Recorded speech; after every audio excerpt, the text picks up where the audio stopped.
4 topics is good to go into a podcast with. It's a comfortable number. But we got crowd 4 interaction. topics. 4 That's not a topic. They're gonna let us. They're gonna give us some stuff as we go. Yeah. Awesome. We're gonna rely on the seat of the pants. That's right. Those are fun shows. These are, I'm having favorite fun thing to already. rely on. I'm not even buzzed yet. My pants. Do you know how hard it is to break those shows up into YouTube snippets? No one ever gets my jokes. This is true. I'll give you that. I'm so thankful that you handled that for me, man, because it would just never happen otherwise.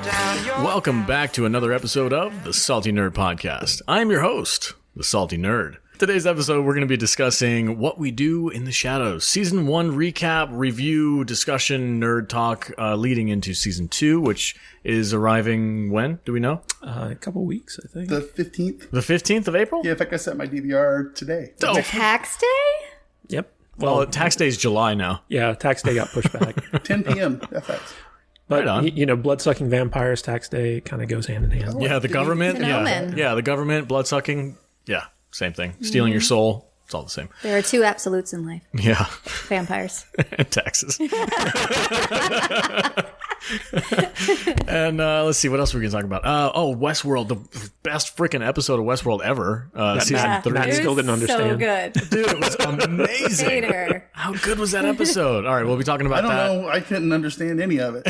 So And then we're going to talk about some fan questions we have from Twitter. A few people left us a couple messages. And then just some, random fun nerd talk because we ran out of subjects. We're going to goof off for a little while. quarantine edition. So you guys begged me to watch this show. For months. Yes. 2 things. I'm not really into vampires that much. And I'm also kind of a weird person when it comes to humor. So certain humor, I just don't get. You mean you don't find stuff funny? I don't find things funny. I have a hard time with it. I watch it and I'm like, And you do not like the call of the night. so stupid. I hate levity. It bores me. So I was a little kind of standoffish with this show at first, and I gotta tell you, the first 4 episodes, it was a chore to get through. I was like, oh my god, Oh, really? Did you watch the movie before you started the show? No, I did not. Okay. Because That might the explain it. movie is don't- not available. You don't have to. No, and I think that's one of our viewer questions. Yeah, one of our anyway. viewer questions was, do you have to watch the movie before you watch the series? I did not. No, but I think it makes the series more enjoyable if you do. Does it give a backstory to all the characters? Not No, it just kind of really. sets the It's a different stage perspective. for the humor, basically. Yeah. Okay. So, What We Do in the Shadows, it started off as this kind of independent fake documentary by Taika Waititi, who's now a big Marvel director. He did Thor Ragnarok and Kind of a big deal. stuff. Yeah, he's kind of a big deal. Jojo Rabbit, he was Oscar nominated for that. I think he won for screenplay. I'm not sure. But anyway, it was one of his first big movies, and he did it with the Flight of the Conchord guys. And it was basically just The Office meets vampire meets Dracula, and it was a fake documentary about these 4 vampires that live together and their escapades as vampires. And it was very their mundane, everyday, lives as vampires and roommates. Very much like Parks and Rec or The Office, which 2 shows that I absolutely love. So, and the movie was brilliant. I remember a good friend of mine recommended it to Jude and I, and Jude's always down for what do you call it, the vampire stuff. yeah. And so we watched it, and we were just cracking up the entire time we were watching this movie. Love it. And so when I found out that FX was doing a TV version of it, I was super excited. And the TV version actually follows a different group of vampires in a different part of the country. So it's not the same vampires from the movie. Okay. But it's kind of like... I'm very sorry. This is what we edit. It's actually paused right now. There it goes. Okay. It's kind of like it's the same type of humor and the same type of style of show, but with different subjects. And so one of the interesting things that the show brought to it was, in the movie, we had one of the oldest vampires who was this Nosferatu looking one, but in the show, they have the energy vampire, Colin. And You got to my favorite part. Oh my god, he's so funny. Yeah. And that you also have the familiars like Guillermo. And then you have the vampire couple, Nadia, and what's the other guy's name? Laszlo. And so you have their dynamic, and then you have the main vampire who was kind of he's kind of like a takeoff of Vlad the Impaler if he had mild autism. And that's Nandor. Not that autism is funny, because it's not. Yeah, that's Nandor, and he's basically the guy that Guillermo. It's his master. Is his master? Yeah. So that relationship. There's two relationships in this show that won me over. Eventually, one was the Do you need energy this t-shirt? vampires. Yeah. Yes, I do. One was the relationship between Guillermo and his master Guillermo and Nandor. And those two guys, I think, were freaking hilarious together because he's constantly trying to impress him. Yeah. And every time he gets just to the point where he's impressing his master, they just beat him back down. He's like, another year of service for you. He wants his only goal is to become a vampire, and it's never going to happen. It's never. No. And I think never gonna happen. one of the funniest moments of kind of a realization for him when things started to turn was when he was at that club and he was talking to the other helpers and they're like, "You've been a servant for 10 years?" What happened was he got all the glitter and construction paper and art supplies and everything, and Nandor made him a portrait, a glitter portrait. Oh, that's right. Right? He goes, "Here, this is for your 2 years of service. Very good." he's like, "Oh, it's 10 years. 10 years, really?" And we're like, it was. Yeah, it's funny because the vampires have no real concept of time because they've been alive for so long. Yeah. And Nadia and Laszlo, it's funny because Nadia has this side piece that this guy that she has an affair with occasionally, and he keeps dying and being reincarnated in different bodies. Yeah. And so she finds the latest incarnation of him and tries to seduce him. Yes. Yeah, and he always dies from beheading.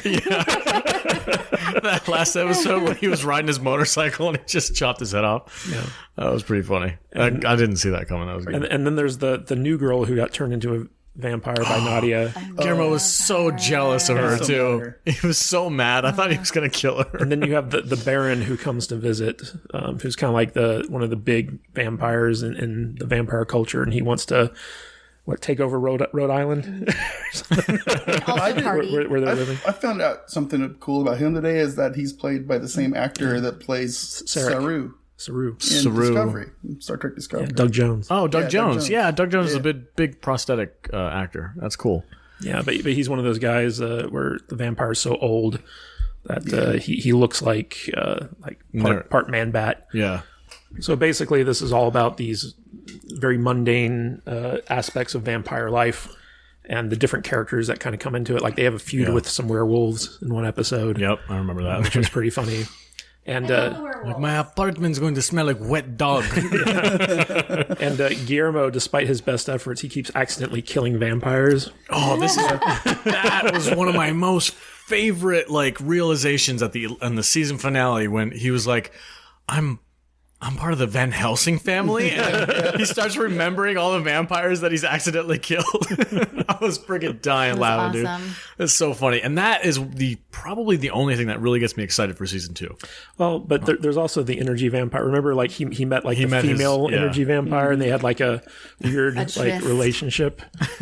They were trying to outdrain other people. They would fight over food, outbore each other. Yeah, and then they eventually they teamed up, right? And they just started they would just break up in front of people all the time. It was amazing. And he kept inviting himself to the vampire functions, and they were just no, we're not doing it on this day. He's like, really? Because the invitation said this. He's he was pretty funny. What is it that Laszlo keeps calling Guillermo? Gizmo. That's it. Just no respect for the guy. No, none whatsoever. It's terrible. What was the other thing I was going to say? Oh, the energy vampire guy. It was actually in The Office in the later seasons. He was one of the warehouse guys. Because I was watching The Office. I guess this show just got me in the mood for that. I was rewatching some of the old episodes. And I saw him, but he looks so much younger because it's been 15 years since that show's been out. That I was like, is that really him? I had to really look at him to tell, but he looks completely different. But it was the same guy. He had some kind of the same acting techniques that he uses in Shadows. So I just thought that was kind of cool, little Office reference. I tell you, the best episode of this show for me was there was an episode where basically the vampires are brought in by the High Vampire Council because they accidentally killed the Baron. And so they're on trial, and they have this tribunal of elder vampires. And you have the 3 vampires from the movie who show up. It's Taika Waititi and a couple other guys. But then you also have Evan Rachel Wood. Every vampire, every actor who ever played a vampire Wesley Snipes shows up. Wesley Snipes shows up via Skype, and because he only played half a vampire. He had to basically VoIP in, but his connection was really bad, so it kept artifacting and stuff. He's like, what? I can't hear you.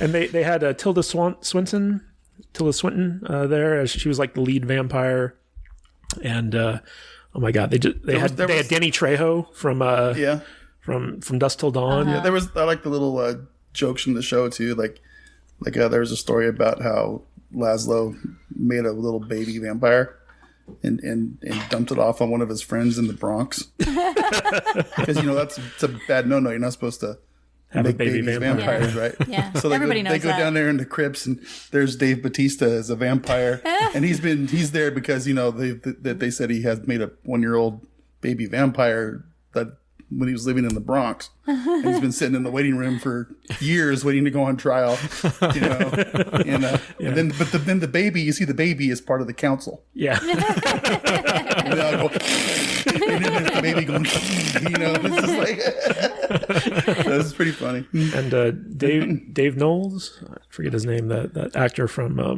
The League, he was there as the club owner. Oh, yeah. He's so obnoxious. I hate that guy. I don't hate the actor, but every time I see him on screen, he's just such an obnoxious prick.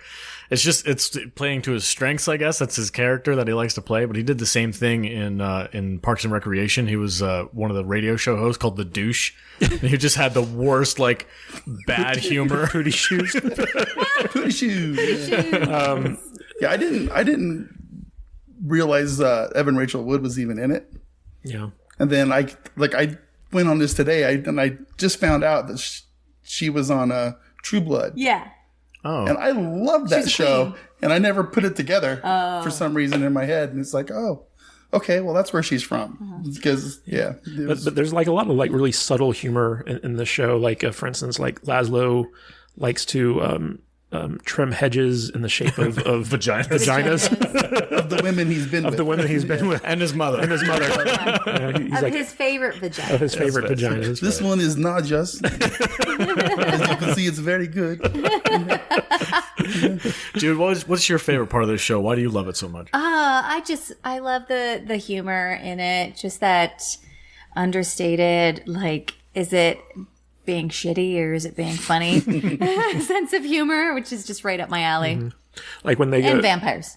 And vampires, of course. When they go to the state assembly to try to take over Rhode Island, and they're just going through all the bureaucracy and stuff there, and he gets up, he's like, I would like to declare Rhode Island as part of the vampire nation. And I love Taika Waititi. I've loved him since Flight of Conchords, and I think that pretty much anything that he does, I'm probably on board with it. I'll at least give it a go. He's a funny guy. Yeah. I haven't been disappointed with anything he's done. Combine him with vampires. He's got such a great sense of humor.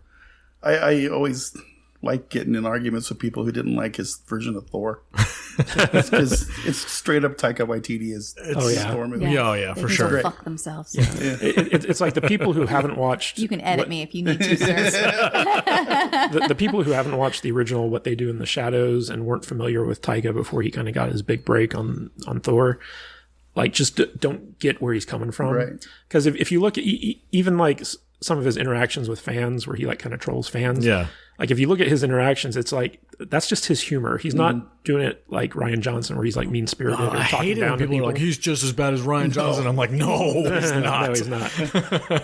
But he's messing with you in a fun way. You can go back on YouTube videos and see some stuff from South by Southwest or Comic-Con or some of these other things that they did where they're interviewing him in front of people about what they do in the shadows, and it's just straight up Waititi. He does the same kind of stuff on the panels and everything too. It's really good. It's really good And stuff. What We Do in the Shadows had probably the best explanation as to why vampires prefer virgin blood than anything else. Because if you think of a sandwich, it just tastes better if no one's fucked it.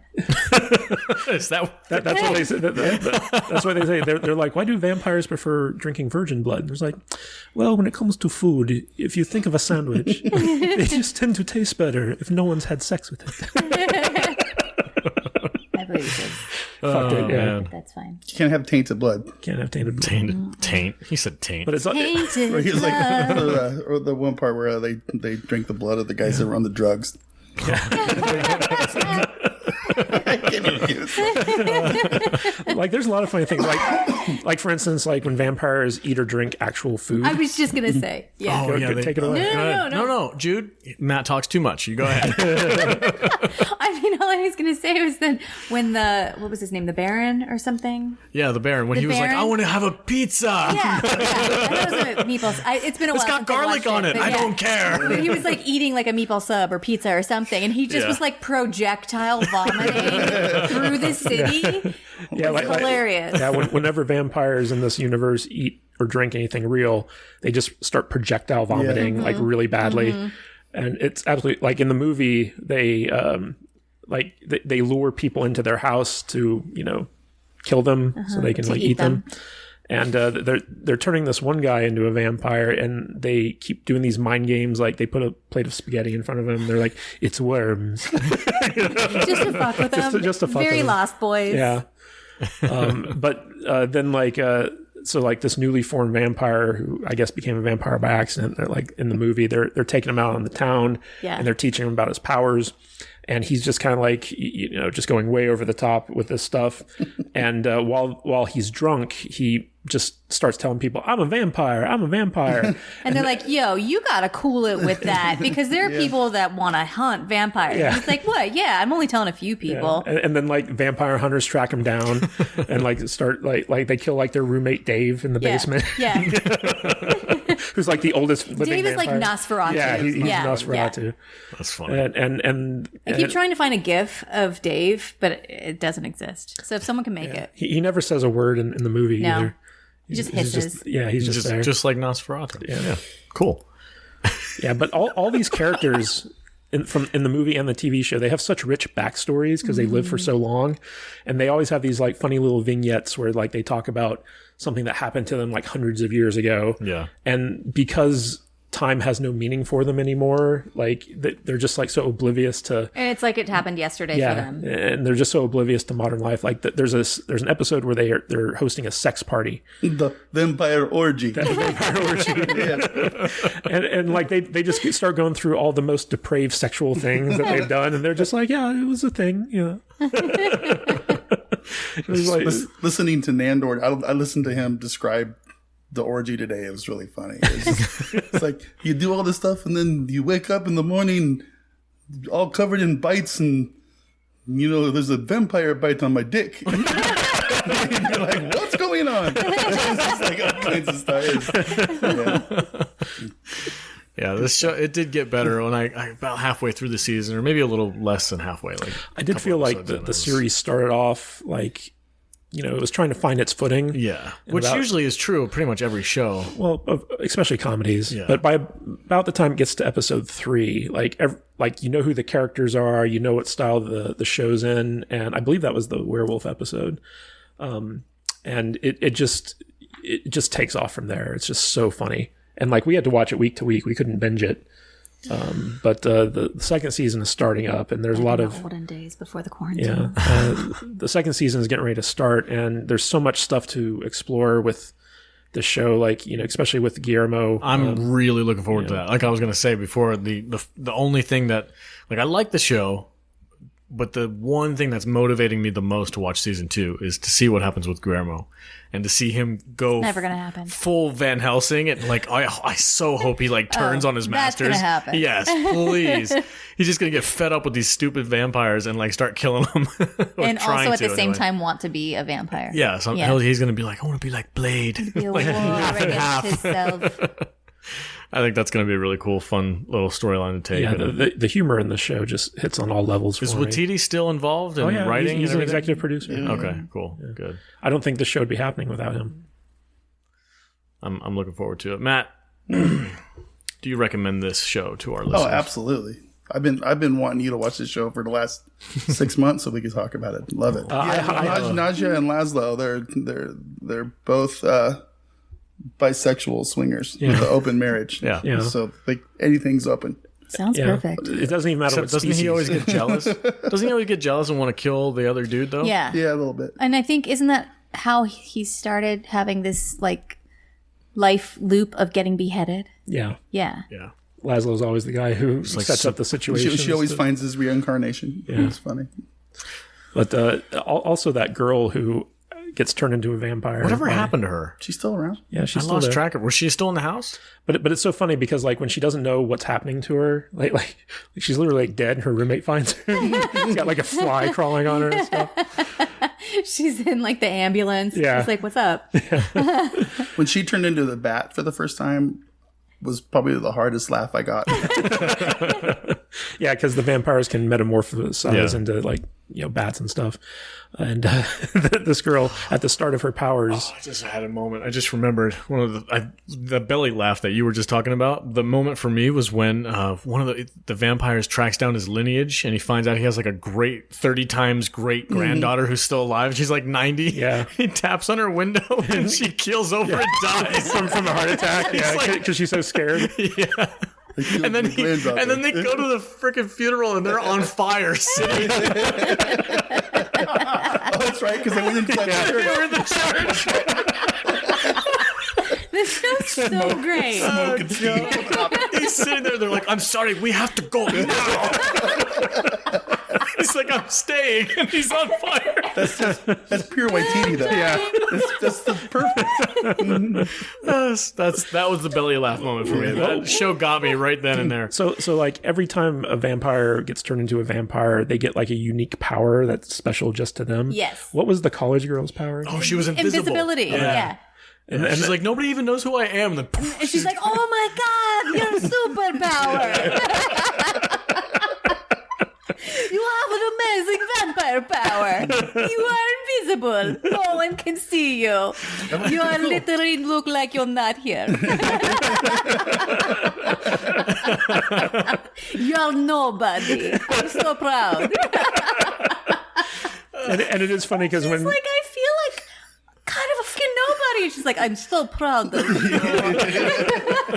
and it is funny because like when Nadia's talking to her at the start to try to turn her into a vampire. Yeah. So at the beginning when Nadia is trying to like turn her into a vampire, the college girl just thinks that she's like, oh, she's coming on to me. Maybe I should like. I'm in college. I should experiment. Like a college experience. Yeah. She's like, oh, I've never had sex with a woman before. I guess I'll just do that. She's like, oh, that's weird. Do lesbians bite each other? yeah, the show got to me. It hooked me after that moment. hilarious. And the college girl was one of the people that Guillermo recruited to bring in for It was for the their virgin, food. right? Yeah, the virgin. Their virgin feasts, and when he finds out that she got turned into a vampire, he got so pissed off. There was another moment that I laughed really hard at was when they were every time they introduce a virgin, it's like some stereotypical like millennial freaking it's like a bus messenger or a bike messenger dude with like, hey guys, I made these what that guy made. He made like some pastries or something. Every time they Well, introduce was a virgin. funny. Wasn't that Guillermo's old roommate though? Like, and he was conflicted about having him. Oh, who's the friend that they're obsessed with They in were the members movie? of Guillermo's LARPing Dungeons and Dragons group. Oh yeah. You know, That's right. the role playing dorks.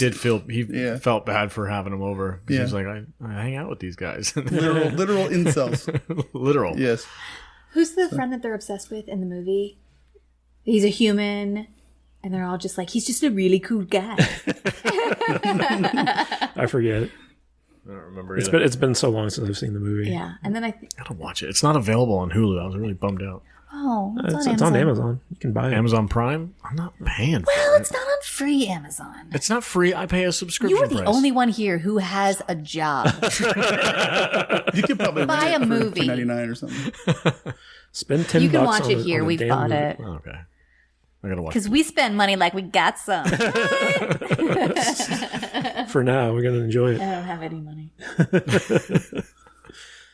I'm not Speaking of okay. money, organicallywonderful.com. Oh, yeah. Hey, you guys can go to organicallywonderful.com and type in Salty15 in the checkout counter. It's salty 15. Salty15. Salty15. Salty15. Okay, just double All check caps. No spaces. No underscores. Wow. Salty15 to get 15% off your purchase. You guys can go to organicallywonderful.com and help support a small business and help support the podcast because my wife always tells me, she's like, hey, somebody used your code. And I was like, yes. Yay. Really? Scores, yeah. Somebody used the code? Yeah. Well, I Does use that it. surprise you, sir? I use I it thought we sometimes got, like- because I need a discount. All right, that's enough out of that show. Real Okay, quick, bye. Real quick around the table. Recommended in the shadows. Yes, absolutely. Recommended in the We already did shadows. this. We're going to do it again because I'm going to cut everything we just did. I think you only asked Matt anyway. Jude, recommended. Yes. Okay. Yeah. Good. Next thing, speaking of Evan Rachel Wood, we're going to be talking about season 3, episode 3. Episode 4. 4. Is it 4? Yeah. I thought it was 3. I'm just going to go home now. Oh, come on. This show is not. This season, specifically, this season is not as bad as it used to be. Like season 2, I found very confusing. There was so much going on with time lapses, and this season's pretty straightforward so far. And I the big reveal, Yes, of course, you can trust nothing. in simulation, side simulation. But the big reveal, because we had our theories that it was. Oh man, Oh, we were so off. wrong. We were way off. I think that's when they lost me. But Really? I think everyone who had a theory was also wrong. I haven't heard. Nobody said that I know of. Nobody on YouTube or Twitter had said that. It's 5. Spoiler alert. Just Heavy. FYI. Yeah, Spoiler. Heavy spoiler alerts. The 5 pearls that Dolores stole from Westworld and took with her into the real world were actually just 4 copies of herself, which Yeah, and that Bernard. was a reveal. That was it. And one, Bernard and For Dolores, one Bernard. we're not talking about vampires anymore. Yeah, Jude. you're stuck in nausea mode. I am in vampire world. Yeah, don't get her started on vampires. Man, the vampire episode. That's gonna be. You don't want me to do that episode with you You just talk like this the whole time. the entire time. So season 4 or episode 4 of season 3 is called Mother of Exiles, and we get to see the return of the Man in Black, Yes. Ed Harris, and we get to see more of Charlotte's ultimate plan, or not Charlotte, Dolores' ultimate plan. We get to see Bernard and Stubbs. Stubbs. Yeah, their buddy cop. shtick. I really like their relationship. I do too. It's really it was working and for the me. fight between Stubbs and Dolores, where she's like, "Oh, you're working with Bernard now," and he's like, "Yeah, I kind of have to. So let's just get this over with." Like he knows he's going to get his ass And kicked. she's like, "Ah, shit. Okay, yeah, I get it." Nothing personal. Yeah. Yeah. And she just wipes the floor with him, which was pretty funny. He put a couple good hits in there. You know what, though? I was telling Jude while we were watching the episode, Because all of my thoughts come from Kadish. yeah, that's why they're always correct. That's a mic drop right there. But so like we're watching that scene where there's like this big like masquerade party, and all the rich and powerful people show up there, and they're kind of auctioning off these. I can't tell if they were synth people or real people, whatever. But you could like buy someone to like have sex with them or like whatever. It's like an art house hooker. Yeah, and it was just like this really upscale hedonistic type thing. And Dolores was there to kidnap the guy that she basically pulled a heist on and was snuggling up to earlier in the season. And the music in that scene. Oh yeah, he was losing his mind over this during Really? the episode. like you know how Westworld does this thing where like they take modern songs like Paint It Black or like whatever, yeah. and then they do like an piano instrumental rendition of it, like in the first season. It's gorgeous, yeah. Yeah, and like the music in this scene was just like I couldn't tell what the song was, but like I had the subtitles on. It was oh god, let me. I'll find out for you. But like the song was just like so good, and I turned to Jude. I was like, oh my god, the music is just setting the stage for this scene so well. And there was like multiple things going on where, in addition to Dolores's plan kind of playing out, you also had Maeve tracking down the person who basically got Dolores her new identities and the bodies. And you find out that it's Musashi from Samurai World, but it's not Musashi. It's just someone in the body of Musashi. And then, like at the same time, Charlotte Hale is with Ed Harris's character, the Man in Black, and all these things are kind of sprung all at the same time. Where Maeve, the Man in Black, and Bernard all come to realize who is actually in the bodies of these replicants or of these hosts, and it's all Dolores. Yeah. And you're just like, whoa. Yeah. And it was so well revealed that I was just floored. But like, I turned to Jude, I was like, this is the best episode yet. Yeah. I can totally agree with that. And it was set up, like you said, it was set up so perfectly. I can't really talk about it because you already said everything I was going to say, but I agree with you wholeheartedly. That whole scene was set up so perfectly, and the music.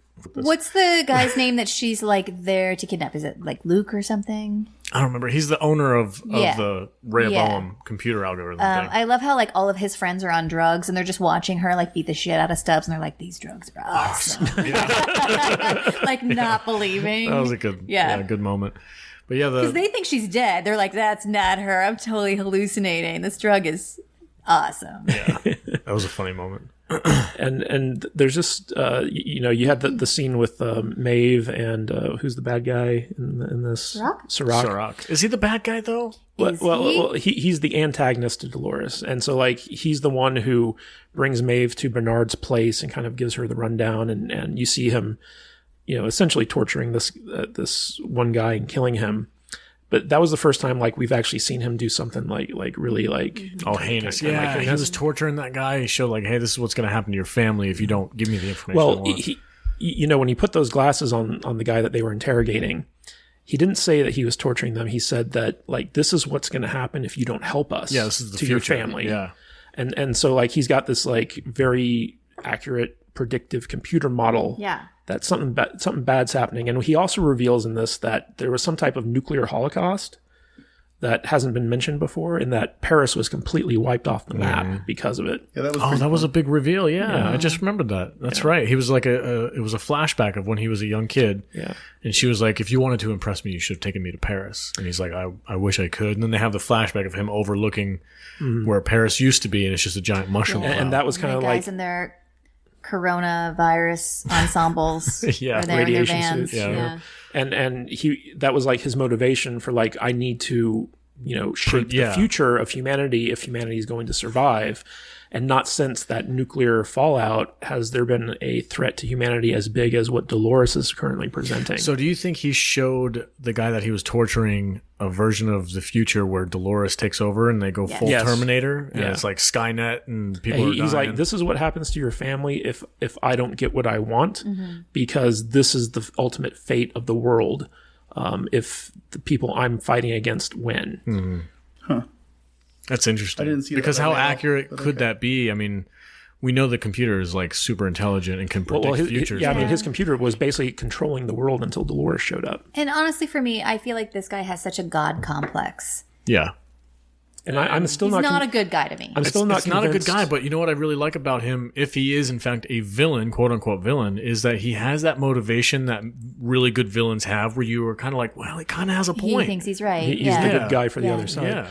I'm also not totally convinced still that he's not like the host embodiment of Rohimbo.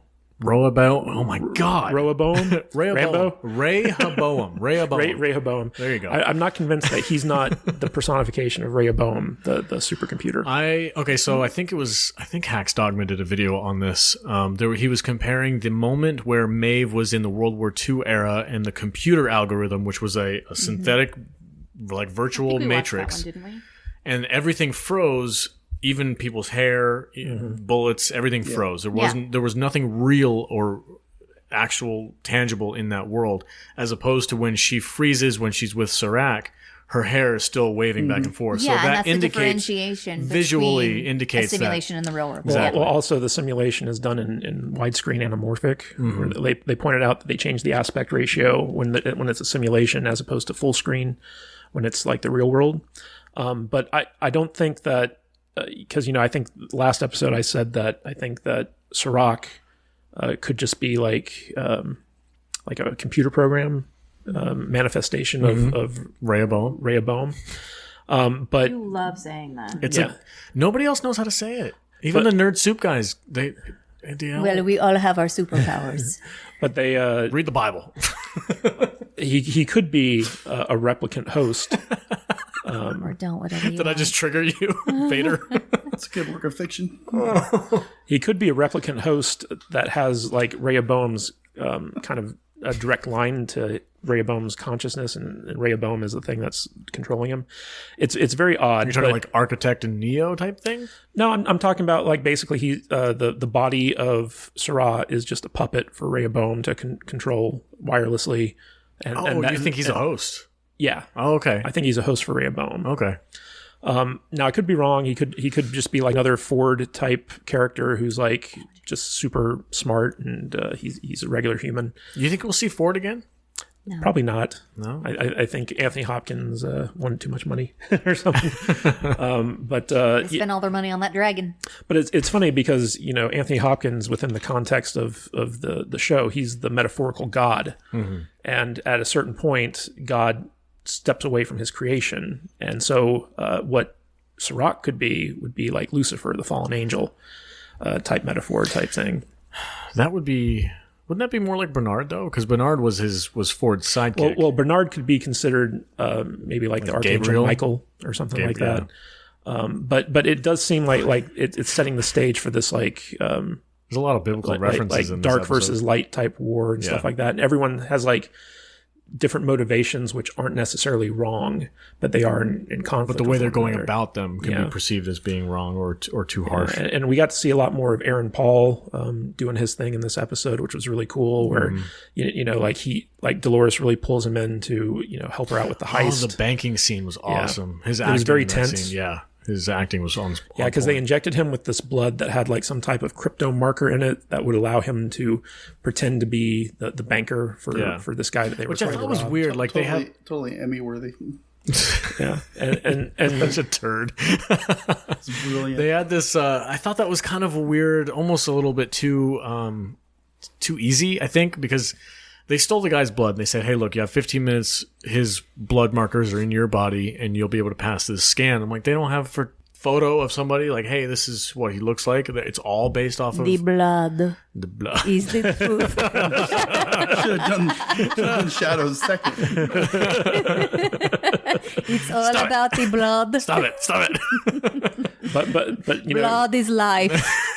they do this great setup where it's like I don't think Aaron Paul's a virgin. when your heart I would beats. still eat him. Oh my god! Sorry. They do this great setup where when your heart beats faster, it kind of processes these crypto markers in the blood quicker. So he's trying to control his heart rate, and as things go wrong, like it's very subtle, but in that scene, like you can like that. There's a heartbeat in the scene. Oh, is there? Where it's reflecting like what he's going through, and the time where he uses his thumbprint, and they're like, oh, it didn't go through, and you can hear it quicken. I like the little thought. Like sometimes perspiration makes it not read correctly, and I was like, oh, he's like his palms are all sweaty. He's kind of freaking out. Like, and he's worried that if he doesn't pull this off, Dolores is going to start killing these innocent people. She would have killed everybody. Absolutely. She would have. Totally. And so like it was just a very subtly tense scene that I really liked how they presented it. And then you have Maeve playing detective, where she's going from place to place trying to track down. She is a savage. Yeah, I freaking loved her scenes. Yeah, and she does it with class too, because she's like, I can appreciate a woman who runs her own establishment. And then she just starts doesn't offing just people. bust in and start killing people. She waits till that guy draws on her, and she just like out of the corner of her eye, like pops him down. Dead. She's like, "Ugh, you bore me." Did Maeve kill the doctor lady, or was it Dolores? No, it was Misaki. Yeah. Yeah. Okay. And what was interesting was in that distillery where basically, so Maeve tracks down the Yakuza who gave Dolores their new identities to this like sake distillery. Basically, No, like, that on was a pier. I thought that was the fluid that the hosts are made out of. It is, but Okay. but the It's like a cover. yeah, the building that they went to, it was like a Japanese distillery for sake. Okay. But in the barrels, How do you know that? I mean, it's obvious, isn't it? No, I didn't. Is it like? it said Well, it said distillery on the and sign. Did it? Okay, Yeah, that's what I'm yeah. asking. Did you see a Yeah. sign or Yeah. something? Okay. So like basically they get in there and there are all those barrels for fermentation. And like, when you go in there, you see all those like silos and stuff, which is for creating alcohol. But during the fight with between Dolores and Maeve, they bust one of these things open and full of white liquid. and the synthetic liquid for creating host bodies starts spilling out. And so you're getting the sense that, Dolores, as the head of this Yakuza arm, has been secretly, setting the stage to create an army of synthetic hosts that she can then unleash. She's when stockpiling she the needs stuff that to, she yeah. needs. Yeah. Wow. And in the fight with Dolores, Maeve gets basically f***ed up. She gets run through with the samurai sword. And Dolores is about to chop off her head and remove her pearl when Sirach's people show up and she has to leave before she can reclaim it. So Maeve is still in the game. Sirach's going to have to make her another body, but it was very interesting. Fix the one that she's got. Yeah, it was very interesting to see like her plot play out alongside of Dolores and Aaron Paul and Bernard and all these guys. Visually too. And the Man in Black. His story was very interesting. Talk because, about that in a second. Yeah. And I'll let somebody else talk about that scene for a second. The visuals of having Maeve on the ground with the white and the red mixture of the blood, I thought that was fantastic. The way the camera This kind show of is panned so out. pretty. It's so gorgeous. It's amazing. Everybody's in it is gorgeous too. Everybody. It's like they're all just actors and models. They got a and stuff. Hemsworth in there. It's weird. Yeah, they got a Hemsworth in there. So We also got Full Frontal in this episode. we too. did multiple times, which I was surprised. Wait, we haven't. Full Frontal? It was one of the women. I being shouldn't be auctioned surprised off. though, because they. I mean, party. we've been there before Right. in like the back lots and underneath the Westworld. But I mean, like everybody's this was naked. not subtle. This was like straight in your face. Yeah. Like, oh, that's I was Vijay happy to see it was a girl with natural breasts. And okay, and natural Vijay. yeah, you know, So edgy. so HBO. Every time you see somebody that's like topless in a show or a movie or whatever, it's always just these over the top, perfect fake breasts, and it was just refreshing to see someone with very, very natural breasts that was like an ideal in a show. It was nice. I liked it. Westworld does that a lot. They don't. I mean, you got Evan Rachel Wood. You got the actress who plays Maeve. They've all done it, and even Bernard. What's his name? The actor's name? I can't remember. He's playing Gordon in the new Batman. Saw his butt. Yeah, yeah. You saw his butt. Where He was You naked. feel all right about He was that? naked in season 2. Like pretty much all the actors in this show. If you signed up to play on Westwood, Jeffrey Wright. Westwood. what's it? God, Westworld. Westworld. Westwood You're is gonna a be part of naked at LA. some point. Which reminds me, did you guys know that Matt used to live in in Hollywood? I used to work in Hollywood. I lived in LA. All right, let's talk about Charlie, the Man in Black. the Man in Black. What's his William? Yes, let's talk about William for a minute. His scene when he was in the scene where Did he you was go back and forth for a while on whether or not all of his scenes were a simulation or real life? all of them? No, I kind of got an idea. Like the very beginning of it felt obvious to me that it was a simulation. Because he was like just going completely bananas, like shooting at stuff. And I guess that was real. No, because that was real. It's all real. Yeah. Wow. Okay, yeah. He somehow made it out of the park, and that means that the end of season 2, Dolores had to have taken him out of the Yeah, park. that could have right? been well, that was 50 He got years in the rescued. future. yeah, that could Yeah. have been 1,000 years in the future. Oh. Yeah, because didn't they show like the park was all dilapidated and like Well, the Yeah, no one's there. The forge at the end of season 2, where we see the scene between Charlie or William and his daughter, it was very clear that it was sometime in the far future. yeah. But so like we come to this scene with that knowledge, but apparently William escaped the park after being shot numerous times in season 2 and after killing his daughter. And so he's That messed him up and he's royally. like descending into madness, and he's not sure if he's actually real or not. And that's another interesting like kind of aspect to this. And so Charlotte Hale comes to him and gives him the rundown of what's happening with the hostile takeover. and she says she needs his help to get the the vote back and get the shares back. She dupes him. Yeah, basically. but he kind of pulls himself together for that. Just long enough to get played. Yeah, but I found the subplot like really interesting because you're questioning along with him, like, is he the actual William, or did that William die in the park? I think it's actually him. And he's real. He keeps seeing this image of his daughter and Dolores, and they keep kind of saying, like, finish the game, and they keep kind of trying to get him to like slit his wrist open to see if he's like real or not, because that's where you put in the I like that. Yeah, because the first season, his whole everything was about the maze. Play the game. He was obsessed with it, and now to have that kind of like thrown in his face, like, oh, you like your game now, or you like, here's your maze, finish it. It's kind of cool to have that. And did you notice at the end of the episode he was in all white instead of all black? Yeah. Does that signify that he's now becoming the good guy? We'll see. The white hat, black hat, that was all a first season thing too, a theory. I mean, they don't really have black straight jackets, so. I think it's Westworld. They can do whatever they want. You know what I'm saying? When is Peter Dinklage going to show up? Vader. Go home, Vader. You're drunk. I would love to see him in this show. If they put Peter I hate Dinklage. this fucking show. Vader, Why? I just hate it. All right. Yeah. We've gushed over it. Because it makes me feel dumb. We're ready for some salt. I can't follow it. I want to know what confused you. Stop saying it like that. It makes people feel dumber. It's just a confusing show, and I'm not the only one. I see people You're not the only all one. over social media say this show is too confusing, it's too highbrow, there's too many things going on. What do you mean highbrow? Just, I don't know. It's just too. There's too many stories. You have to analyze it too elements. much. You can't just sit and enjoy it. If I have to go to multiple sources to have a show explained to me, I'm out. I think it's just it's lost me at this point. Part of the fun of going to YouTube channels and having other people kind of break down what happens in the episode, for me at least, is more the theory building than like I've said before. Hacks Dogma explained season 2. Season 2, I 100% agree with you. I think they went way overboard, and I think season 3 they're kind of stepping back a little bit because there's a lot less going on compared to season 2. But it's still, if you're not kind of like really into the show and paying super close attention, you lose a lot of these little details. And I could see, because I was watching, like, we thought Man in Black was in Charlotte Hale's body last week, and we were so far off base on that. Like, and there's no hints to it. So those kind of moments, if you let them get to you, I guess could make you feel stupid. Like, oh man, and it really shows a sophistication in the writing, in the sense that, like, the writers knew that people would be theorizing who's in these other host bodies, and they probably went through everything and it's like, okay, people are going to guess this, people are going to guess this, what can we do that not only makes sense within the story but also can still shock these people and throw them for a loop. I don't have any problems with complicated writing.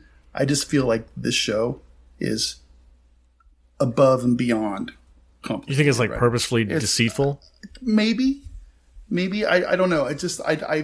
Well, see, that's how I felt about season 8 of Game of Thrones. It was just like purposely deceitful, or it didn't. Season even 8 make of Game sense. of Thrones, they just gave up and wanted I the think show that they over were with. trying to f with people and not make sense in order to f with people. I think they had other things on their brain and they wanted that show over with. Yeah. So let's just make this shit over, and we'll put all this stuff and vomit a bunch of shit on the screen. I think Jude's referring to stuff like them trying to subvert the expectations because they didn't want people to guess like the big moments, like for instance Arya killing the Night King. Yeah, exactly. Jon Snow was supposed to kill the Night King. Dany becoming the bad guy. Yeah, that was one of the things that George R. R. Martin talked about, is like, just because I have millions and millions of fans who collectively guess what's going to happen in my book doesn't mean I'm not going to let that play out naturally. Yeah. just because it confirms what they believe just means that they're smart. Like, good job. But D&D were like, well, no, we have to try and undercut them. With Game of Thrones, which is another HBO show, I never once, not even in the bad seasons, felt stupid or like I wasn't following the story or confused about the story. There definitely wasn't a... This show, I do. Yeah. Every time. And it's not a good feeling. It's not like, oh, I wonder what's going to happen here. It's like, I really fucking hate this show and I don't care.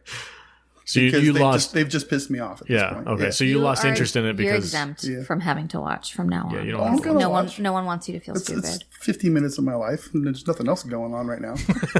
So, but yeah, it's just. That is the voice of a hero, ladies and gentlemen. And maybe I'll end up liking it again. Season 2, the Indian episode. I like that episode. That's the only episode of the entire series that I actually enjoyed. Not even season 1? You didn't like any of those ones? Oh, wow.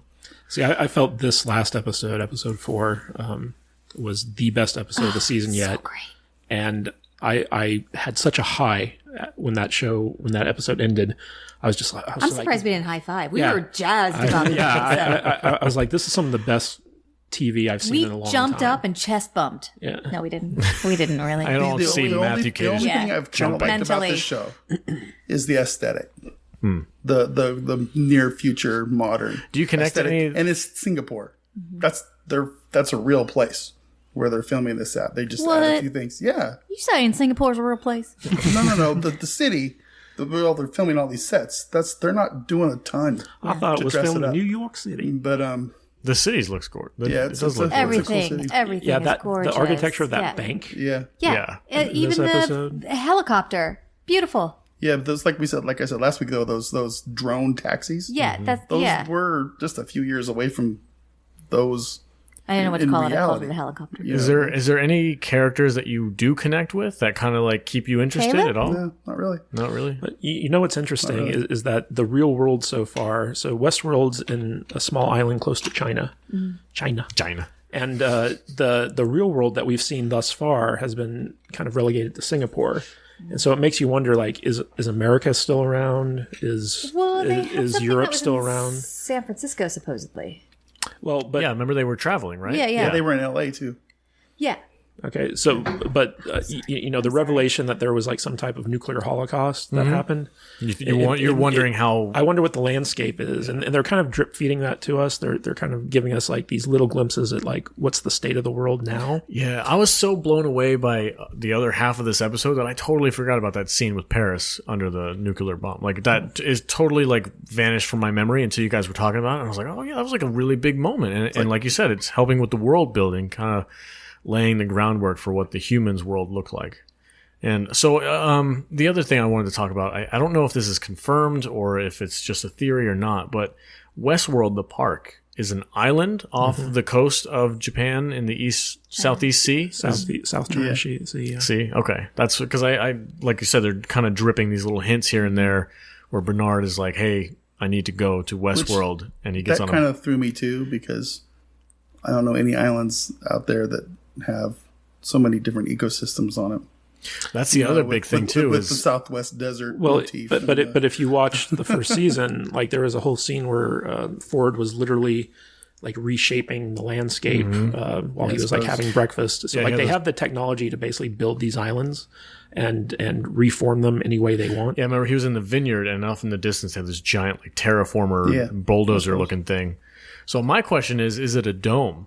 Is Westworld inside of a controlled dome for weather? Because they have snow in the Japanese land, and then they have a Westworld over there. They'd have to have some kind of a weather control, right?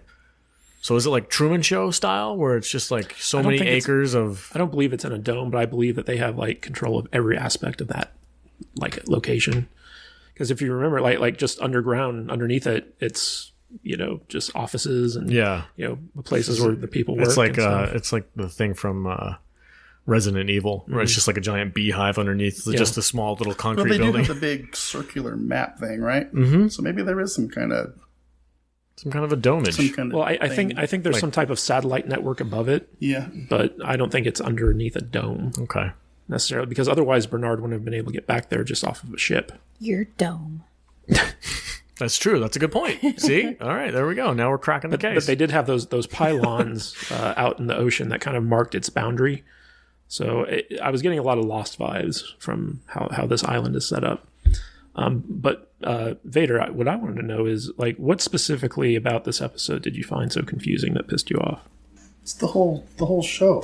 I mean, like, can you point out? I can't give you an exact moment. No. Can you point out certain elements that you found confusing? At this point, I just don't like it. It's just the whole story confuses me. Do you feel like you fell behind and now it's just too much to try and catch up? Maybe. Yeah. Okay. Well, I was going to ask Jude what she thought because she hasn't talked in a while, but she just left. Well, so. I actually thought this episode paid off a lot of stuff from like the first 3 episodes of the season. Oh, definitely. As far as like who Dolores is, the 5 pearls, the motivation behind Maeve and Serac, like what happened to William after the island? Yeah, you know, there was a lot of there was a things. lot of stuff that kind of we got answers to in this episode. But if you were confused before, you're not going to get those payoffs. You're not going to understand those moments as much as if somebody like us who was like super into the show and paying attention to every little subplot. But that's why I want to know what Matt was confused about, because you know, to me, the first 4 episodes of this season have been extremely solid. Like, I have not been confused. I don't even know what Dolores' endgame is supposed to be. Well, nobody knows that. Is she supposed to be taking over the world or Yes. something? Yes. You know, so Full Skynet. Like her motivation is to get revenge on human beings for enslaving her kind, quote unquote, the hosts. So she wants to go, and in order to accomplish her mission, she's basically trying to take over the positions of all the high-ranking humans. Well, she wants to in replace society humanity with hosts, synthetics. Well, that's the first phase, and then I'm assuming after that she's just going to go on an onslaught and just murder everybody.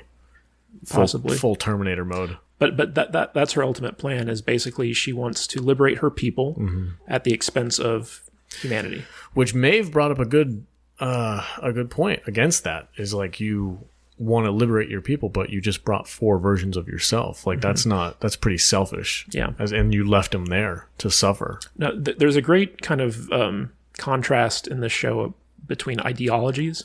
Because you could look at everything that everyone does in the show, and there's a right aspect to it, and there's a wrong aspect. Like everything that Ford did in season 1, like we were talking you could about. argue, like, okay, it's good from the point of view of the hosts, but from the visitors, you know, from humanity's point of view, it's extremely dangerous and reckless.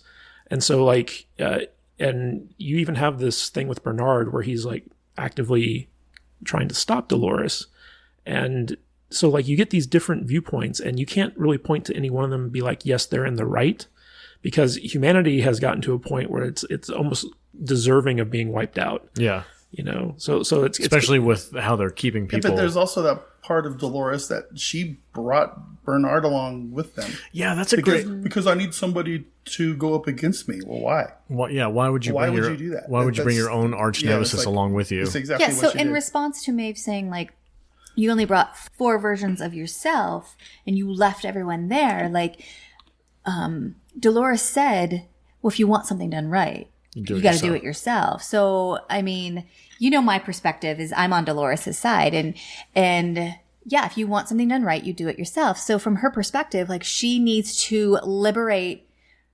everyone with an army of herself, and then she's going to go in and save everyone. Yeah. And then she brought Bernard in, I feel like, just to make things fair. To make things fair for the humans? And to make things fair, like, to keep her in check. Yeah, I feel like Bernard's there as a way to keep her honest, to keep her from becoming the thing that she wants to fight against. Right, yeah, to keep her from getting that God complex. Isn't she already kind of doing that, though? She's already becoming the manipulative, like, controlling... Yes, but... To a degree. But when you have a counterbalance there to keep you from going too far, like, Bernard could be the thing that pulls her back from the edge if she's, like, getting ready to cross a line that she knows, you know... Would she listen to him in that circumstance, though? I feel like she wouldn't. I feel like maybe she programmed him to do just that. Well, I think she's trusting in Ford's ultimate design, which is basically Bernard needs to be there in order to counterbalance what she's about to do.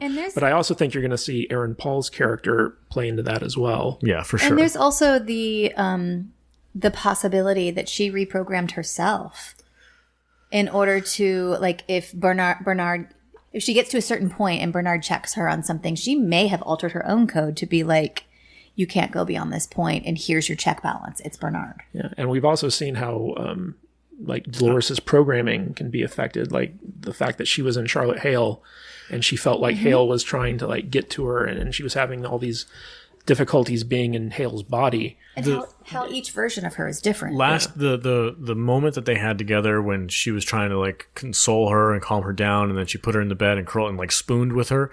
Like, I was real weirded out by that moment. I'm like, what's going on here? And then the thing we talked about what if William's in Charlotte Hale's, and then she goes and tries to have sex with her ex-husband or something. It was, like, super weird.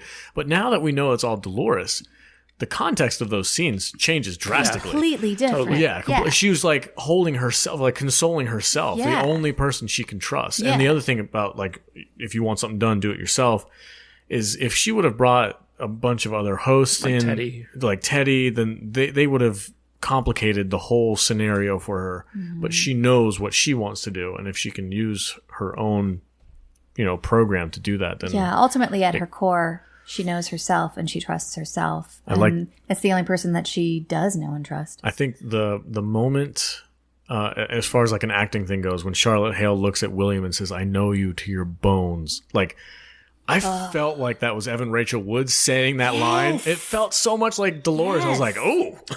I almost said, yes, bitch, when you said that. What do you think that little prick to his neck was at the end there? Yeah. That's a good question. Yeah. I don't know. I thought the same thing. It's not enough blood to do like the fake ID thing. So I don't know. I feel like she injected something in him that made him see Dolores at the end. But, who knows for sure.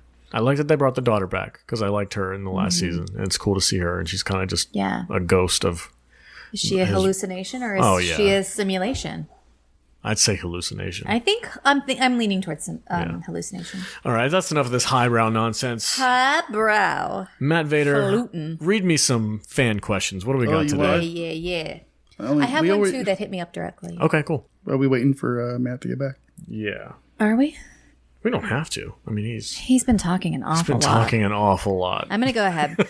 So this is from Noel. He said, so how is Musashi a host in Westworld, but also a high-ranking member of the Yakuza / also Dolores in the real world now? Just trying to figure out how this guy is known in the real world because he was a host in Westworld, whereas the other versions of Dolores are replacements of people in the real world. Oh. The only thing, I'm just trying to make an excuse because that's a good point. It might actually be a plot hole unless it gets taken care of later on in the season. The only thing I would say is that he is a plant, I guess. Like it's Dolores' gang that she's controlling somehow, and she implanted herself in that position. We don't know exactly how long she's been in the real world. Right. I have a couple of theories on this. It could be depending on the timeline. She could have completely fabricated that herself. Or I felt like if things are, this word that I'm trying to use. I don't know what symbol you're using. If things are going along just in one timeline. Oh, okay. That's what that is. Yeah, this is the arm movement I'm doing. If you're not watching us live on Instagram, you have no idea what I'm talking about. If things are going along in one timeline, I thought maybe, I don't know, that she replaced just one member and then strategically got the other members of the Yakuza on board with this person being like the lead. Yeah. Yeah. It's possible. But that's a solid point, though. I didn't pick up on that. That was weak, that part. But yeah, I think the thing that most makes sense is that it's a timeline where she's been infiltrating it for a long time. I like that theory best. But that is it's a good question. Great question. Who was that? Noel. Thanks, Noel. Matt, I hate that show and they don't have an answer to it. And Noel's wife's birthday was yesterday. Happy birthday, Happy Noel's birthday, wife. Kirsten. Happy birthday. Corona 19 birthday. It's a good birthday. All by yourself. Happy birthday Happy birthday. to Noel's wife. What do we what's our next question there? Let me see here. Mr. Rogelio. I can't even get that right. Helio. Mr. Ro. Guillermo. Bring me my blood. Let me see. He typed a little long thing here. He goes, if it's not too late, here's my question. The writer's strike of yesteryear was the impetus of reality TV. With shows like Lion King or Tiger Prince or whatever the I saw that question. do any of us see that subsiding, and or how has that impacted scripted TV quality-wise? My thought is that there's really not any really good network TV anymore. Network TV? No. Yeah, I mean that's kind of how I Networks. The networks nowadays, they don't make good TV. They make cheap crap like The Masked Singer, furries on TV that we all get the vote for. and It's the Survivor type shows. It's the junk food of TV shows. And all these stupid cooking competitions and it's just so much bad TV, and that you can trace directly back to that time frame. These networks, I think, at least to me, they figured out how to make cheap television, make a shit ton of money. To make a lot of money. Because I think I don't see a lot of good television anymore. Because all those shows have that addictive quality to them. Where you unless get these... they're one of the 10,000th iterations of a Law and Order series or something, or these terrible CSI shows, or are they still going? I don't know, but they might as well be, because there's shows like 911 and all these terrible cop dramas that are on TV. They're all the same thing. Yeah. It makes me appreciate shows like Westworld a little bit more, even though I don't like it. It's a good television show, but it takes these cable networks to make the good television. The good stuff's coming from from Netflix now. Yeah. The networks aren't making good TV. I watched a weird... we'll talk about it on our ending cap. Yeah. But, great question. Yeah, Ro, what do you think? You're a writer. Do you think that... I used to work in Hollywood. Do you think that all these reality TV shows like Joe Dirt and Siegfried and Roy... Joe Dirt. How dare you, Joe Dirt. Joe Dick. He is a national treasure. Prince. He's not. The president is gonna exonerate him. Oh my God! The president was talking about Joe Exotic. Okay, on to be C-SPAN. fair, the president did not know who the shit Joe Exotic was. Thank you, Mr. President, for not knowing who Joe Exotic was. The press corps. Yeah, honestly, good job on not knowing who that was. Just do other things. But don't watch the reporter who during a national emergency and pandemic decided to ask the president, you are in the White House asking the president questions, and your question is, have you seen that show Joe Exotic? Matt. Well, Kadish. Unlike the writer's strike, where you were literally not allowed to create anything new, with the coronavirus lockdown, you're going to have a lot of writers who have nothing but time on their hands. And so I could see a lot of deals being made. I could see a lot of spec shows and movies being written. And when production gears back up again, I think you're going to see a lot of pitches going out to studios and networks and stuff like that. And so we're probably going to see like an abundance of production with new stuff, new scripted stuff coming down the pipeline, especially the fact that a lot of these studios have their own streaming services now and they need content for that stuff. Like even reality shows, like The Masked Singer and stuff like that, those things take time to film and produce, even though they can be done quicker and cheaper in some respects. But for the most part, like streaming services can't subsist off of reality TV. They need these like original series to get people in the door. And I don't agree that all network TV is crap. Like, with CBS All Access, because I was watching some of the other shows on that, in addition to Picard, there were some good shows on there. Well, that's a streaming service, though, right? But that's I think what he's talking about is like free. No, yeah, but they were showing like stuff from the CBS network. So, for instance, the show Evil, that airs free on CBS, and I thought that show was fantastic. So like there is good stuff out there. It's just a question of whether or not you have time to watch it. So yeah, I think that to answer Rose's question, that we're probably going to see a resurgence in scripted stuff, because unlike the writer's strike, there's people right now who are using this time to basically create new stuff to try to get made by the time the lockdown is lifted. Okay.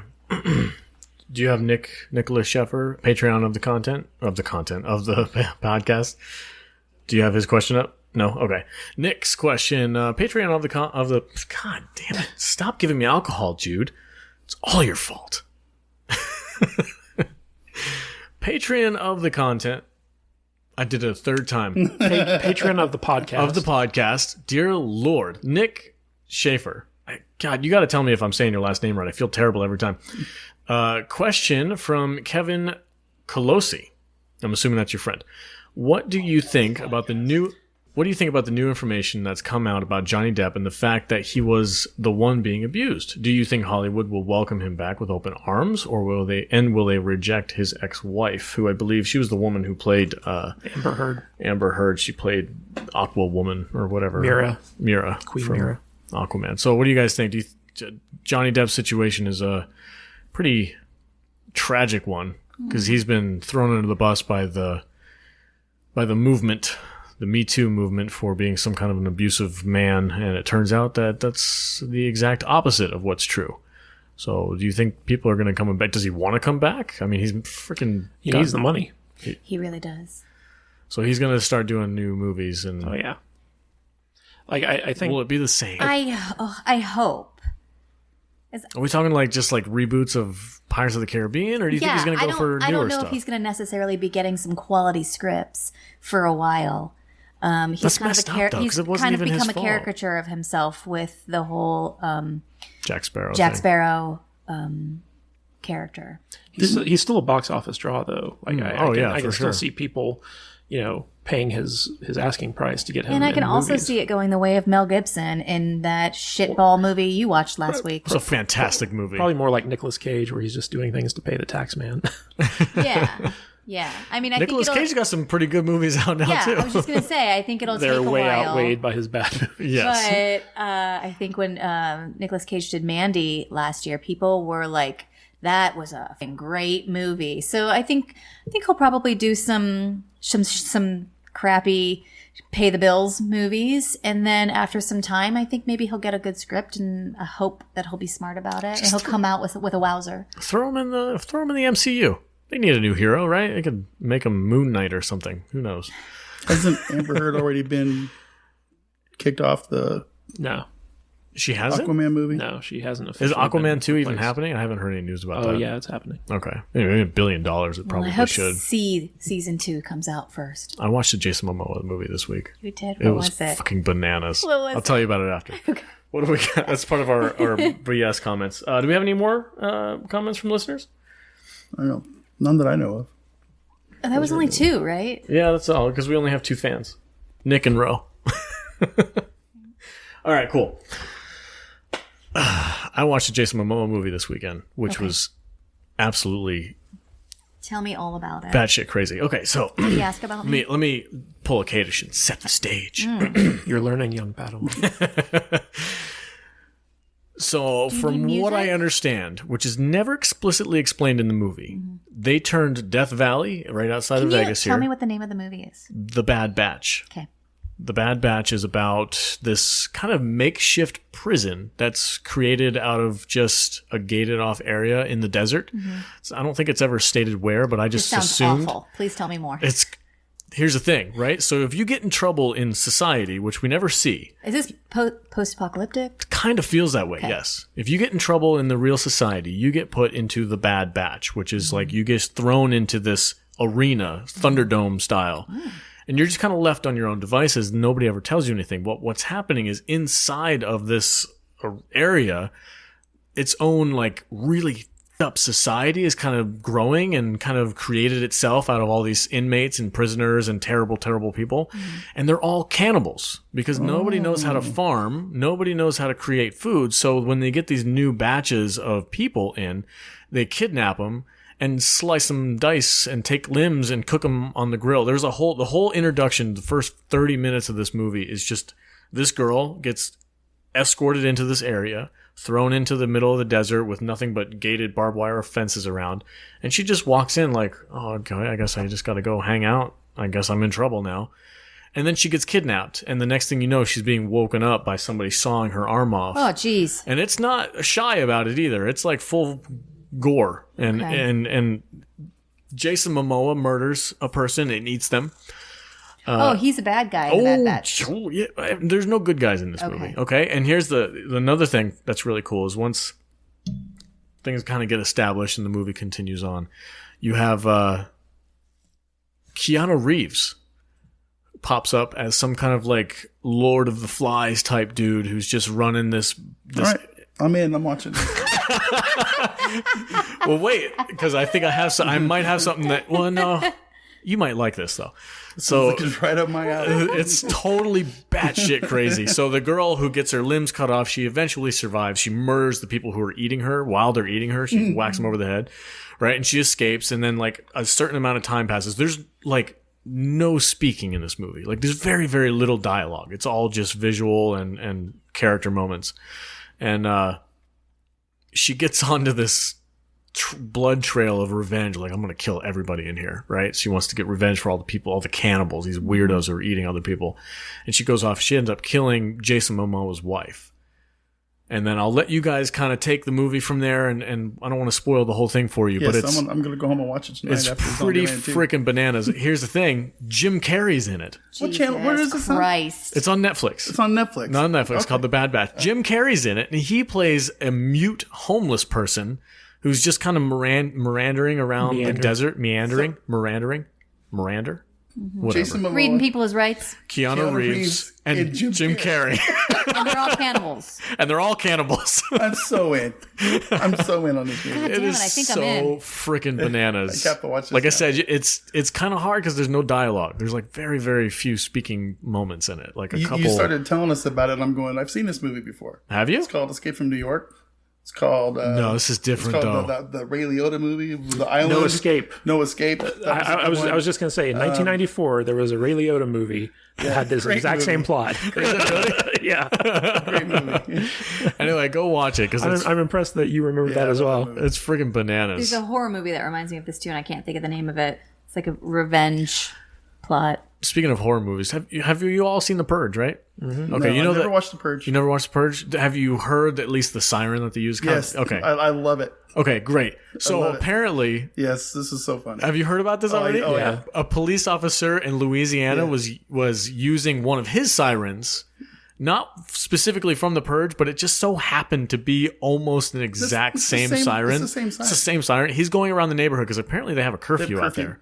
And during the curfew, he runs around the neighborhood in his little vehicle and honks this freaking siren. Oh my God. And it's freaking people out so bad that the sheriff had to apologize to Louisiana. Yeah, that wasn't the only place that did that either. Really? There was other ones that did Oh that too. man, that's hilarious. It's like, time for The Purge. Yeah, it was great. Speaking of The Purge, have you guys seen The Hunt yet? No, I want it's to though. good. Is it good? It's good. Yeah, it's surprisingly good. Is that the one that everybody was wound up because Yep. Yeah. it was Because it was right around the election. like some kind of anti-Trump movie Well, or something? no, it was about liberal elites that hunt, like basically Oh, Trump it was supporters. right before Okay, a mass yeah, yeah. shooting. A mass shooting happened, and they were like, Is that what it was? yeah. Okay. But so like Jude and I rented this. It's one of those early access things on Amazon, and we were both expecting it to be like pretty crappy. Yeah. because it's a low budget Blumhouse film, and it was written by David Lindelof, who I hate. But it turned out it was actually a pretty darn entertaining movie. Yeah, it is really entertaining. I It's wanted to good. see it. The commercials had me hooked, but then they, of course, they canceled it. There's a lot of movies that are out there floating around that I want to see that I haven't seen yet. Have you watched Glow?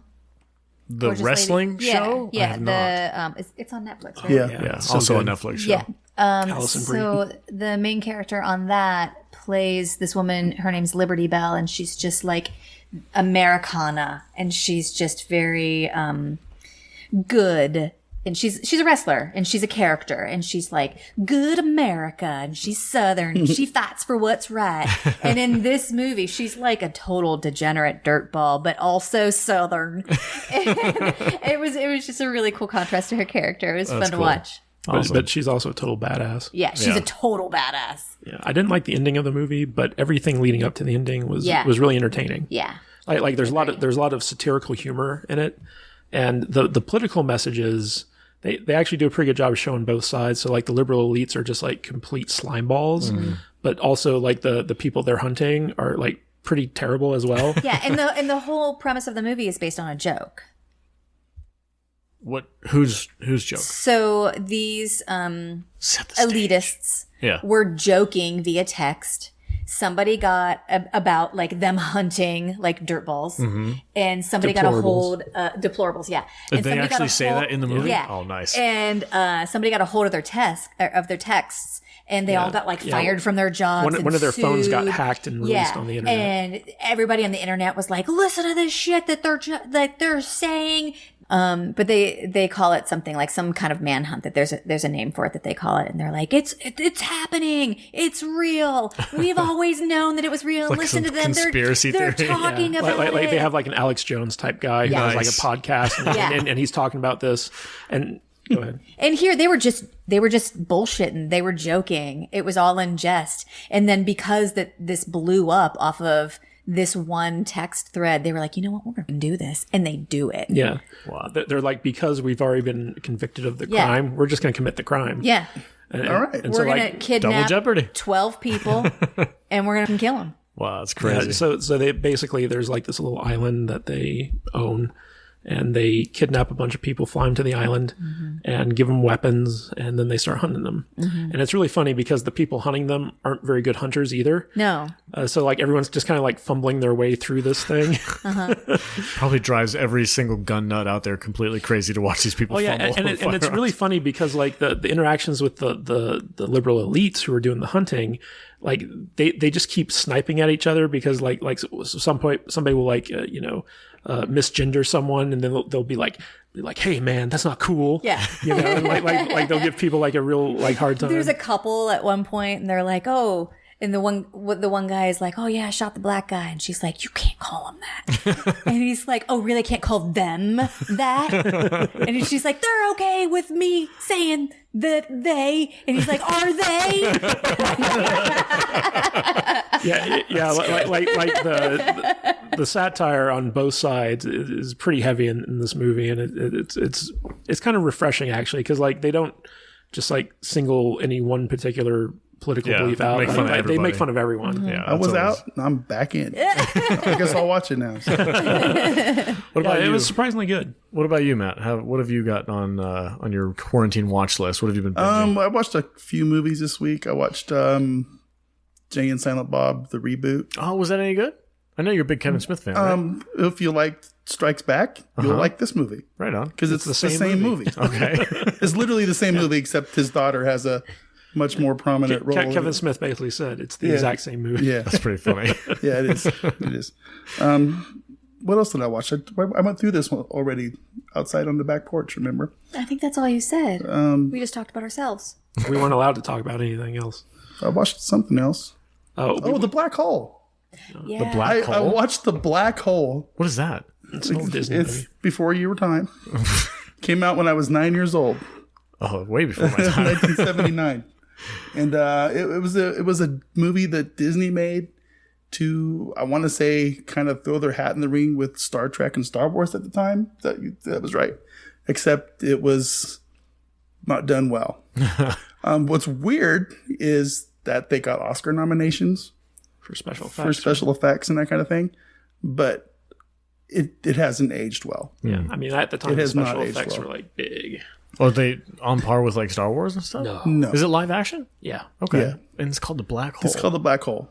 Yeah. Never even heard of this movie. Basically, is you have a lost ship that has parked itself on the edge of the event horizon of a black hole, and they don't know why it's just sitting there. And they discover it on this mission that they're on, and it's been there for 20 years, and some stuff happens, and they find out that the crew's all gone. And I don't want to like explain the movie to you because I don't know if I can. But it was one of those movies that I remember I really liked when I was 9. I remember buying the toys for it, and I thought it was really cool, and I rewatched it now at the old age of 50, and Wasn't great. wasn't good. And I'm like, oh man, this is it's one of I've always kind of like talked crap about Disney remaking their old movies, and this is actually one of those old movies that could do a legit redo of and would be cool. It's old enough. It's obscure enough. I doubt many people have even heard it's of like it. if they redid this with the right people, it would be amazing.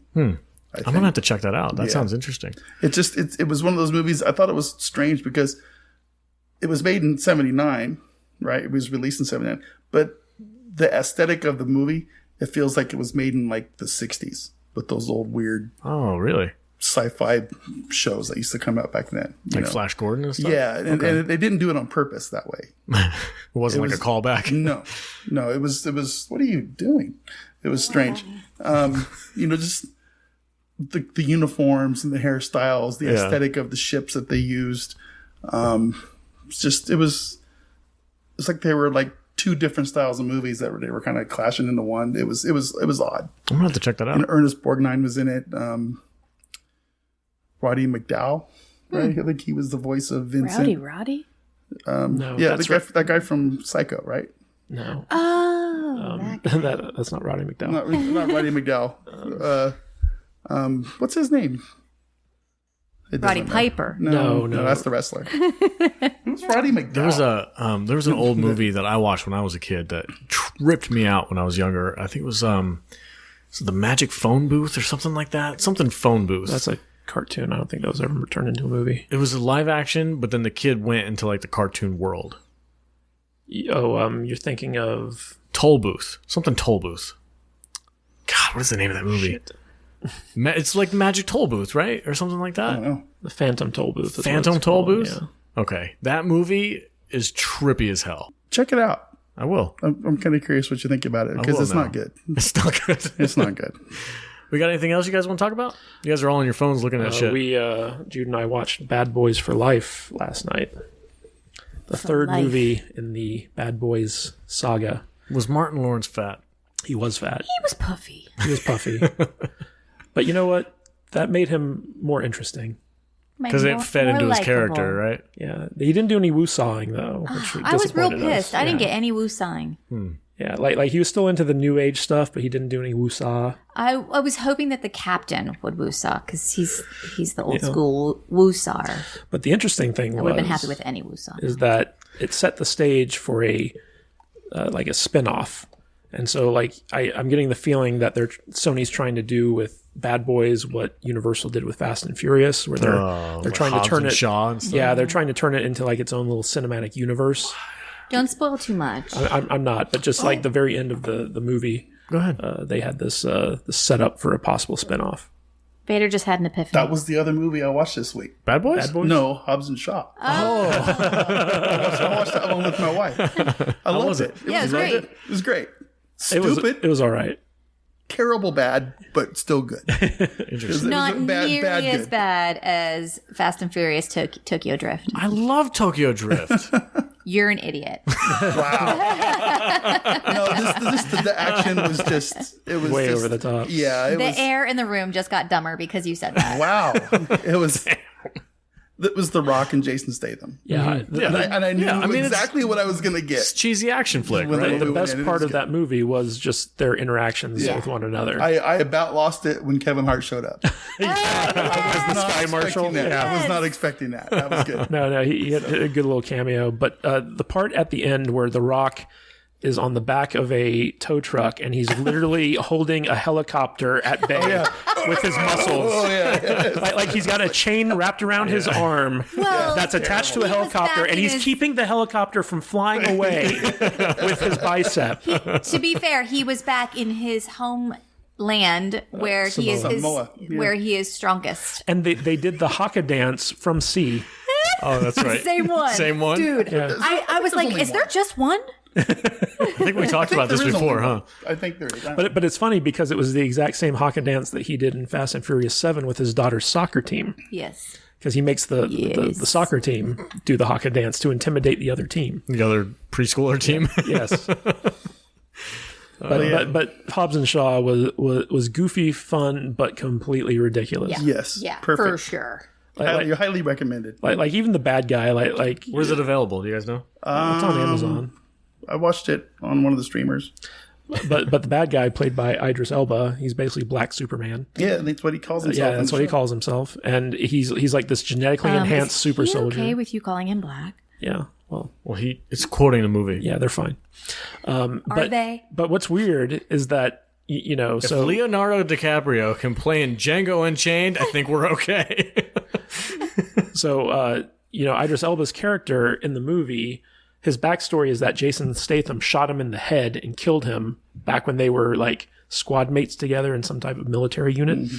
And the entire time we're watching the movie, I'm like, well, if he got shot in the brain, how did they bring him back to life exactly? Because like all like the mechanical stuff that they did to him is like based on his spine and like the base of his neck. That's all. And I'm just like, well, you can't really bring someone back if their brain is. It's not important to the story. Don't think about it too much. Yeah. There's two other movies. Actually, one's a show and the other one's a movie. I haven't finished it. I got about 15 minutes in, and I kind of feel like it might be too dark for me. It was another Jim Carrey movie, but he plays a detective, and it's called Dark Crimes. It's on Netflix, and holy shit. First 10 minutes, you're like in the middle of this sex trafficking, like weird orgy ring of like elites. Isn't it in like Germany or something? Something like that, yeah. Germany. It's super weird. I was like, Jim Carrey detective movie. Oh, that'll be interesting. And I'm like 15 minutes in, His I'm like, serious stuff is never very good. I don't know if I can do this or not. This is It's hit and weird. miss. Sometimes it's really good. Sometimes And not so then much. another show that you Goonies lovers might like. I hated it. I've watched the first episode and I was like, I'm not going to finish this Goonies stupid show. never say die. It's called The Letters to the King or Letter for the I've King. been wanting to watch that. God, Letter to the King, based on a series of young adult novels. yeah, well, it's definitely young adult because everybody in the show is like Alex a teenager. hates children. And they're like these like preteens that are going through the gauntlet of like knighthood. It makes no sense. There's one chick who's like a young Asian girl who's somehow in this Eastern European stone masonry like castle going through the knighthood or whatever. And then you've got the rest of the characters, very diverse characters. And it kind of takes me out of it a little Stunning bit and brave. because it's like so blatantly like Eastern European, but everybody's a different. Got everything I covered. got everything covered. All right. I'm out. I was watching. I'm out. I'm like, and again, they're all like preteen to teenage years, which totally throws me out of the. My suspension of disbelief is gone just with that. But That show is on my watch list. Like when I watched the trailer, I didn't think the trailer looked very good, but I like the idea behind it. It's basically about this kid who he's like a young squire, and he's given a letter that he has to get to the king of the land, and he just goes through all these trials and tribulations trying to deliver this letter that could potentially save the kingdom from like this evil army. yeah, So it looks pretty good. it's not. It's not very good. There's like two. There's Well, two. you also like Tokyo Drift. So. Two countries. There's these two countries. I can't remember what they're called. Flibadapalu and whatever else. And they're on the northern end. And then there's the southern country. Gilder and Florin. The southern country that wants to destroy everybody. And it's very like weak, like discount Game of Wait, are you Thrones. talking about The Witcher?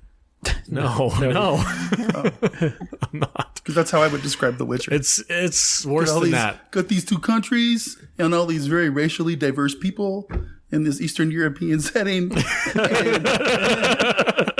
And they all have the same accent. Yeah.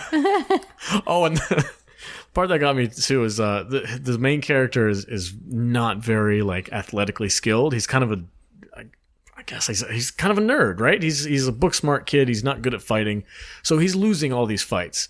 Like even his trainer, his dad, or his adoptive father, because he's really just a kid from another area that the guy kind of took under his wing. He's an African American kid. Right? Yeah. Well, yeah. Mixed race. I think he might be mixed, but I don't know for sure, so I don't want to say.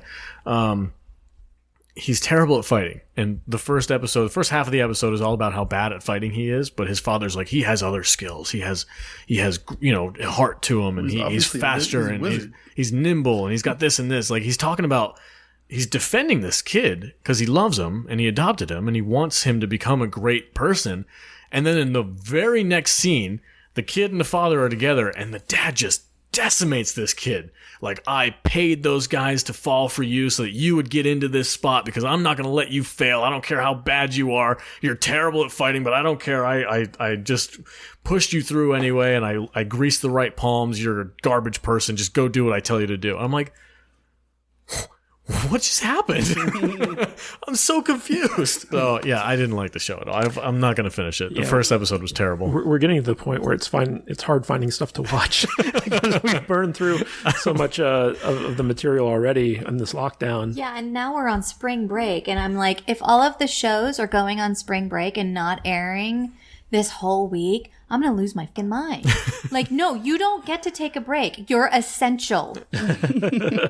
This is true. I said from the beginning that Westworld should have dropped their whole season this just to get people by. That's what Star Trek's for. Old Star Trek? Yeah. I love old Star Trek. Just start with the original and work your way up. Stop trying to make Star Trek happen. It's not going to happen. All right, everybody, that's all we have for today. Thank you for joining us on this crazy batshit no show notes episode. Hey, Salty, where can people find you? You can find me on Twitter at Salty Nerd and Instagram at Salty Nerd Podcast. If you'd like to catch a couple of random live streams, maybe we'll do in the future, you can go to Instagram and, follow me. Patreon, we have a Patreon account and a YouTube account, a slow but sure growing YouTube account where we're posting our episodes in little digestible snippets for you guys and for your listening pleasure. Smash the thumbs up button. Pleasure. And viewing. Well, it's just subscribe and smash that like button. Smash the pound sign or whatever. Smash the like button. Yeah. Matt Vader, where can they find you? Oh, they can find me at MattVader74 on where am I? Twitter, Instagram. YouTube, I might start doing a little bit on the YouTube because I'm getting bored and on the tube of you. The tube of you, and I think this unemployment thing might last a little longer than I thought. So I'm trying to play a little bit, and I'm playing stuff on the Mixer streaming service. Right on, like almost every day right now. So come I watched say him hi. the other day. He was playing Fortnite. Come say hi. Fortnite? Yeah. Oh, good Lord. That's amazing. Come watch everybody's facial hair growing during this apocalypse. It's really bad. I'm really bad at it. Yeah. And you know what I did? I'm trying to use that angle that I'm so bad and so old that I'm really out of place. So it might be kind of amusing. Oh, that's like a little for niche. These young, stupid kids to come and laugh at you. Laugh at me. Trying to play a game. So please come laugh at me. Dude, that's a good niche to get into. Matt Vader 74 on the Mixer. I keep trying to talk Jude into being a booby streamer. No, don't do it, Jude. Don't do Twitch it. just they just changed up their clothing policy. Really? Yeah. Wow. No nipple. That's it? Can't show nipple. Yeah, it's for, you can do a lot with that. Like the cleavage is pretty much. Yeah, it's for all the body painters. How you feel about my labia? I gotta go. This is my They're mother's basically vagina. Oh, man. It's the curtains know of the what vagina. It's a covering on a covering. You know what I did the other day because I was so bored and I didn't have any games to play? I downloaded the Master Chief Collection. I'm playing Halo from start to finish. From the very first son one. of a bitch. Love that game. The first one was my jam. Matthew Kadish, where can they find you? I don't want people to find me anymore. Oh, he's had a bad day. Fights. He gets in on himself. Yeah. He's so salty. He talks shit about something and then he uses the hashtag. Everybody's mad about how I feel about things. At Matthew Kadish at Twitter and Instagram, eggfbgroup.com to go to my Facebook group. And if you want to check out my books, kadishbooks.com. And I've also been playing some Hearthstone with Matt Vader over here. Not on stream, but we could easily do it if we wanted to. Right on. So just looking for ways to pass the time. And but yeah, as long as you agree with me, feel free to shoot out messages on the social. Don't talk about birds of prey. Yeah, don't talk about birds. Just stop using that hashtag and you'll be fine. Jude, where can they find you? Find me on the socials at I am Jude Juju. Or just standing out in the street giving handies for dollars. Wow. Those times are getting that tough. Quarantine life. Yeah, we're about to go full on Venezuela down here. Oh my goodness. Vegas will be the first to fall. It's because we are out here in the middle of nowhere. Middle of nowhere. It's going to get real cannibalistic. None of really us know quick. how to farm. Hi, speak for yourself. I have a peach tree. Oh, you're going to have diarrhea. The neighborhoods are going to start locking their front gates pretty soon. Yeah, I'm sure. I went dirt bike riding out in the middle of freaking nowhere, and there was like people out there in trailers just camping out. I'm like, that's probably a smart thing. When all this first started, Jude and I went and bought a lot of ammo. Me too.